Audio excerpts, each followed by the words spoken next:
Ahí lo que pasa entonces es que, bueno, a medida que van llegando y como cada vez son menos sensibles con la población palestina, no se da una solidaridad de clase entre los trabajadores judíos y los palestinos, sino una competencia, y entonces, bueno, ahí ya se rompe toda posibilidad de la creación de una comunidad, un trabajo conjunto, tal como lo pensaba, por ejemplo, Buber, una confederación de comunidades autónomas, claro, donde ninguna mayoría determina ninguna minoría. Que eso es una idea de Landauer y que también es un sistema que constantemente se está poniendo a prueba a sí mismo. En ningún momento dicen, alcanzamos la justicia. No, la justicia está a prueba y hay que todos los días conseguirla, ¿sí? Es un sistema muy, digamos, muy poco frecuente y por otro lado realizable, ¿sí? Y lo sabemos por las experiencias de acá, que es realizable. Pero bueno, lamentablemente se planteó así, el nacionalismo se implantó como una demanda con la que empezaron los judíos, ¿no? Pero que bueno, contagió de algún modo en otra parte en revancha, y bueno, tenemos lo que tenemos. Se creó una mentira fundacional que fue decir que un pueblo sin tierra iba a una tierra sin pueblo, y la segunda parte era Gran Tribu. Entonces, expulsados de Europa sí, expulsados todos los judíos no. Los judíos que vivían en países árabes tenían buena convivencia. Entonces ellos eran la garantía de que se iba a poder convivir con los árabes palestinos. Lo que pasa es que los judíos occidentales europeos se consideraban superiores y creían que no podían dejar en la condición a ningún judío árabe. Y entonces ahí estuvo el problema. El problema estuvo en el orientalismo del movimiento sionista. El problema estuvo orientalismo sionista, fascismo, ¿sí? Y el problema estuvo también en la visión estrecha política, ¿sí? Que tenía, que es parte también de ese orientalismo. Escribes por ahí que no hay forma de matar al otro sin morir. Es una reflexión que me resultó muy interesante porque además yo estaba leyendo tu libro a la par del de Buber, ¿no? De la reflexión de Buber, ¿no? La reflexión sobre los Sansones, ¿no?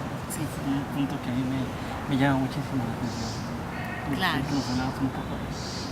Sansón es un personaje menor de la Biblia, Claro. Es un hombre bastante poco inteligente. No sé si ustedes leyeron ahí los versículos, pero realmente llama la atención porque era débil, era muy fuerte físicamente, saben que en el pelo recibía su fuerza, pero se enamoraba de una mujer y le sacaba lo que quería, ¿no? Entonces, claro, porque después de ver que Dalila insistía preguntándole dónde residía su fuerza, él le mentía cada vez, y cada vez que le mentía ella iba y probaba, él tenía que sospechar que cuando le dijera la verdad ella lo iba a atacar, ¿no? Alguien le hubiera avisado. No pudo, era un forzudo, pero poco inteligente. Y bueno, lamentablemente ese Sansón hoy en día está presente en muchos aspectos de la vida, del imaginario israelí. Primero en este final trágico, ¿no? Cuando Sansón recupera el pelo y lo llevan para burlarse de él a la fiesta de los filisteos, él se toma de las columnas y con esa fuerza que tenía derriba las columnas y cae el techo sobre 3.000 filisteos y dice, muera mi alma con 3.000 filisteos, ¿no? El suicidio por el enemigo. Es el primer atentado suicida, ¿no? Es en Medio Oriente, es de él, no empezaron los palestinos.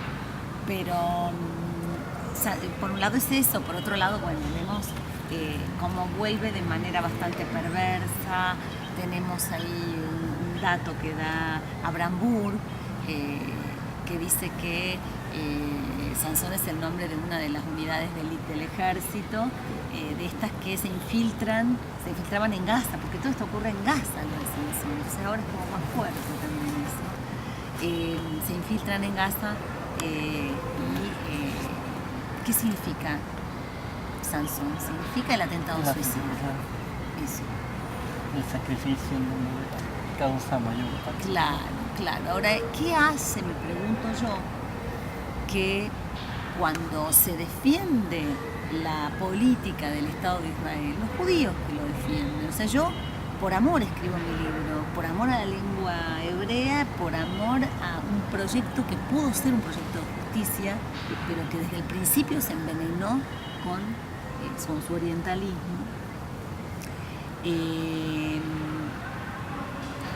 ¿Qué es lo que duele de todo esto? Es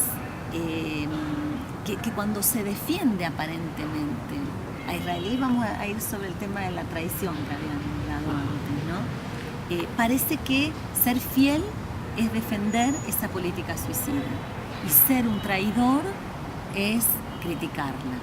Traidores fueron los profetas. Buber tiene un diálogo ahí, en el diálogo sobre Biltmore, donde él se presenta como un traidor, ¿sí? Y a mí me recuerda aquel poema de Paul Celan, donde dice que solo traicionando soy fiel, ¿no? Traicionar no es traicionar en el sentido más llano del término, es decir, oponiéndome, pudiendo decir que no a algo cuando no debe ser. Fíjense que en el Génesis, cuando en la primera creación, no, en la segunda creación del hombre, dice que primero crea a Dios al hombre de barro, ¿no? Dice, no es bueno que el hombre esté solo, le voy a crear. Las traducciones hacen un desastre ahí, porque dicen una ayuda idónea, pero en realidad, literalmente en hebreo dice una ayuda frente a él o contra él, ¿no? Y eso es ese traidor, entre comillas, que asume ser Buber, o que yo creo mucho más modestamente asumir en mis críticas, ¿no? La de aquel que es una ayuda que se sabe poner enfrente y decirle no, esto no. La contraparte de la crítica. Exacto. Y en este caso es así, o sea, es decir, no me basta decirlo en mi nombre, no se debe hacer esto, ¿sí? Y punto. Pero bueno, lamentablemente eso se considera traición. Si somos judíos los que decimos esto, nos dicen que nos autoodiamos. Si al que no es judío le va peor, le dicen antisemita, ¿no? Claro. Y yo creo que antisemitismo lo tomo de Levinas, el epígrafe, no, la dedicatoria a De otro modo que ser, más allá de la esencia. Él dice que el antisemitismo es el odio al otro, ¿sí? Entonces él lo dedica a los 6 millones de asesinados por el nacionalsocialismo junto a los millones y millones de asesinados por ese mismo odio del otro hombre, que es antisemitismo, en cuanto a descendientes de Sem. Entonces hoy en día la arabofobia o la islamofobia son formas de antisemitismo mucho más letales, ¿sí?, que la judeofobia, que también existe, por supuesto. Claro, porque además tal vez algunos no lo sepan, ¿no? Pero Sem justamente se refiere al hijo de Noé. Claro. Y que da a Abraham, pero que está entrando en la tradición hebrea, Abraham y Ibrahim. Claro, padre de Ismael y de Isaac, y digámoslo, sea de paso, hay que decirlo, el primogénito es Ismael, ¿sí? Y la Biblia misma dice que el hijo primogénito, aunque sea del amante y sea una amante odiada, no pierde los derechos de primogenitura. Eso es difícil de borrar, claro, en las lecturas de la Biblia hebrea, de la Torá. Esto lo dice el Torá. Y ahí es donde entra toda la diversidad de traducciones y de interpretaciones de los textos, y ahí el peligro, ¿no? Claro.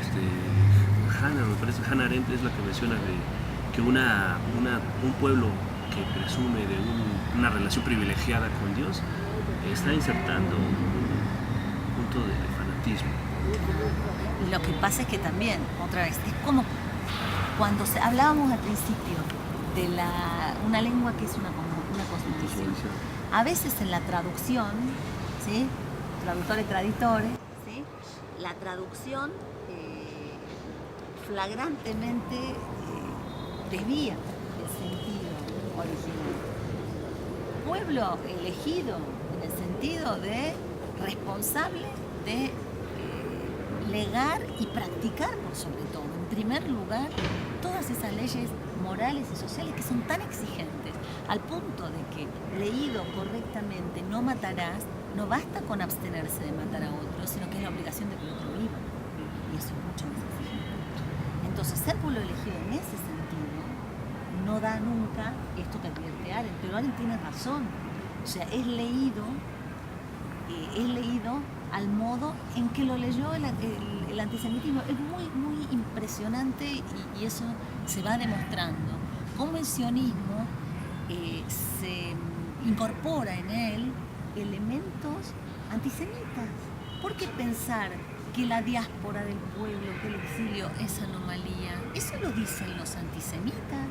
¿Por qué asumirse así y no pensar que se tiene una posibilidad ética y política sin precedente?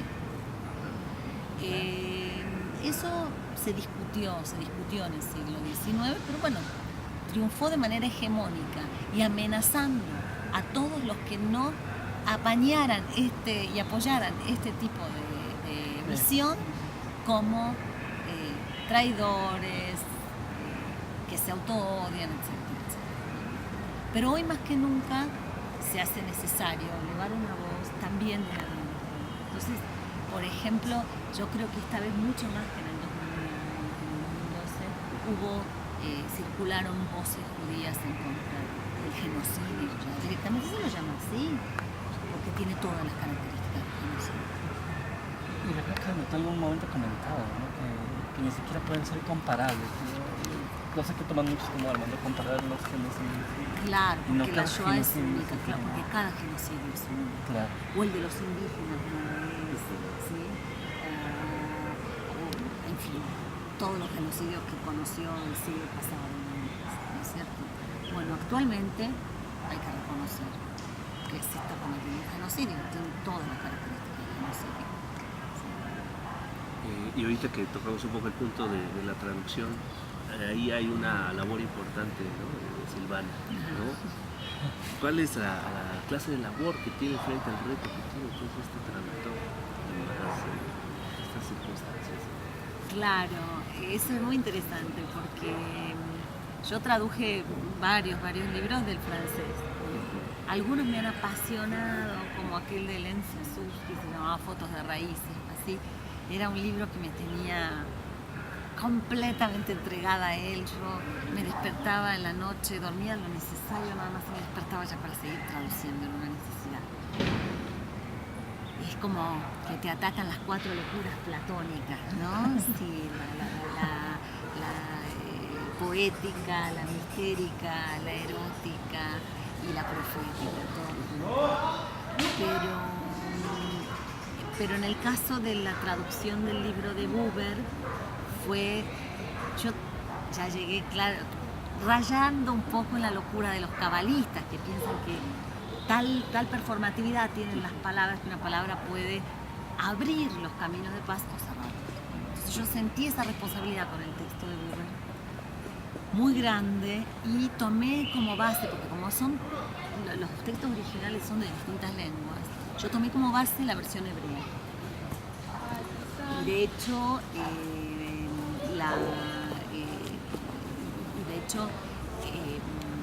el prólogo a la edición hebrea aparece en esta versión castellana porque es importante.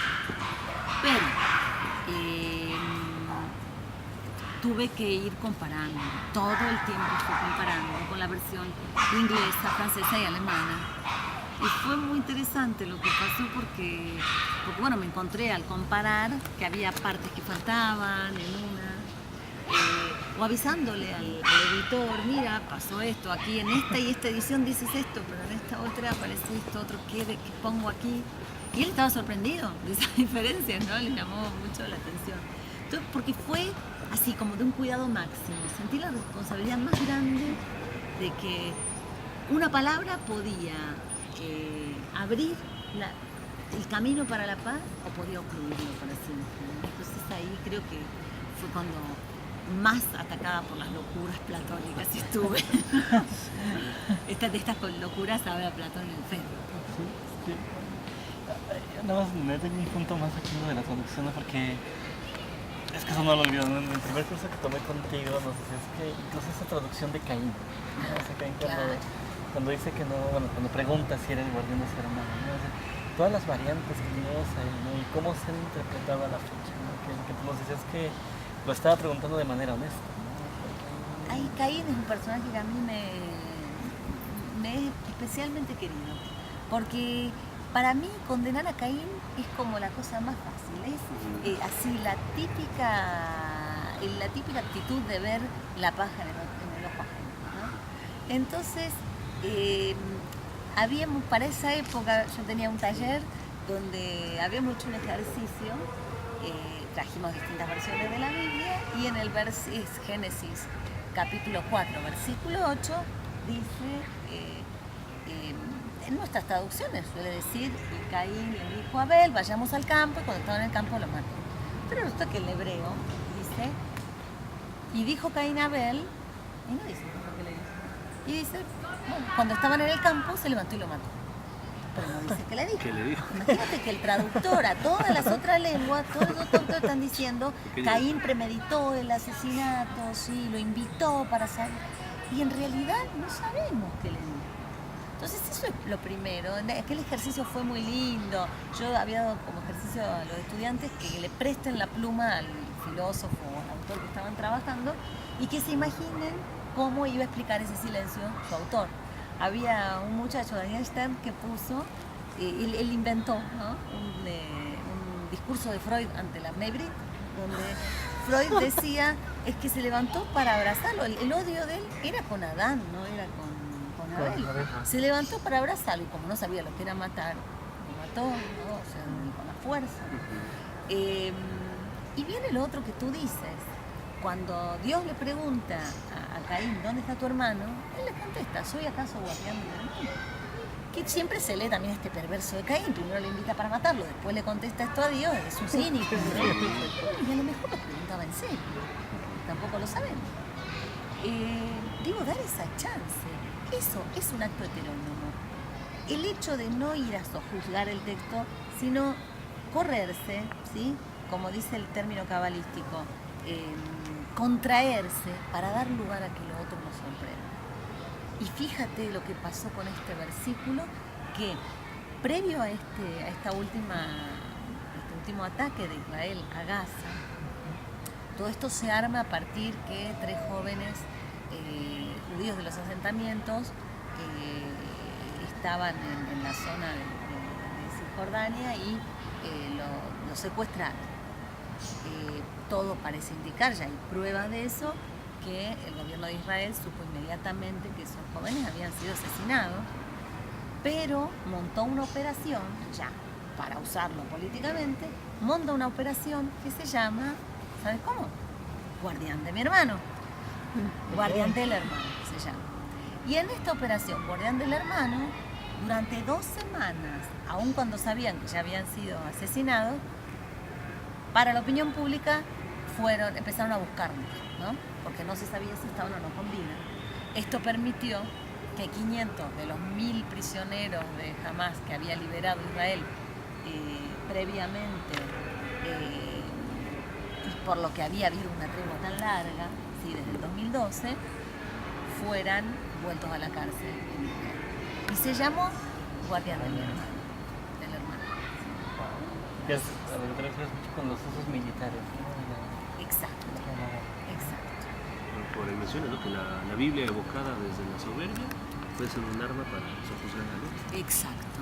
Y cualquier libro en realidad, porque hay quienes dicen que es un arma letal, la Biblia. En realidad cualquier libro puede serlo, ¿sí? Usado de manera perversa. Y estos son usos perversos, ¿sí? Llamar a esa operación guardián de mi hermano, sobre todo sabiendo que no había quien buscar Ya lo sabía, ¿no? Entonces, ¿por qué meter a la Biblia en todo esto? Uno se pregunta, ¿no? Esta vez, por ejemplo, la operación esta del 2014 no se llamó margen protector, porque cuando ellos traducen al inglés, suavizan, ¿sí? Lo hacen más eufemístico. Se llama en hebreo tzuk eitan, que es peñasco fuerte, ¿no? Que afortunadamente esta vez no tocaron la Biblia, ¿no?